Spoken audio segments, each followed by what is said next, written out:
একটা টেও পকেটে নাই শালার। একটা টেয়া থাকলো একটা চকলেট খেতে। 50, 50, 100, 200 এটা তেল কিনবো, 60টা মুরগি বানাইগা অরটাতে কিছু খামু। কিরে মামা, পকেটে টাকা ঢুকাইছস? ল কিছু খাই। কি রে বেড়া, তোর পকেটে দিয়ে একটিও নাই কেন? এই আমার পকেটে 200 টাকা ছিল, বন্যা একটু আগে 200 টাকা রাখছি। কি রে বেড়া, তোর পকেট তো পুরাই খালি ছিল। আমার আরো বাহাতে 200 টাকা দিল, আমি তো সে তেল কিনতে যাচ্ছি। দেহি 200 টাকা বের কর তো দেহি।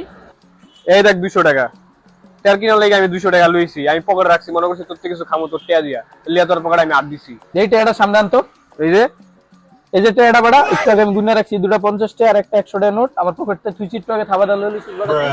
আমি করো। তোর পকেট তো পুরাটাই ফাঁকা ছিল। সকাল সকাল একটা মুরগি পাইলাম, ভালো হয়েছে। 200 টাকা দান খাইতাম না। ও বেড়া, তেল কিনার টেয়া বেড়া, মারবো না বেড়া, টাকা দিয়া যা। তোর পকেট ফাঁকা ছিল বেড়া, যাই দে।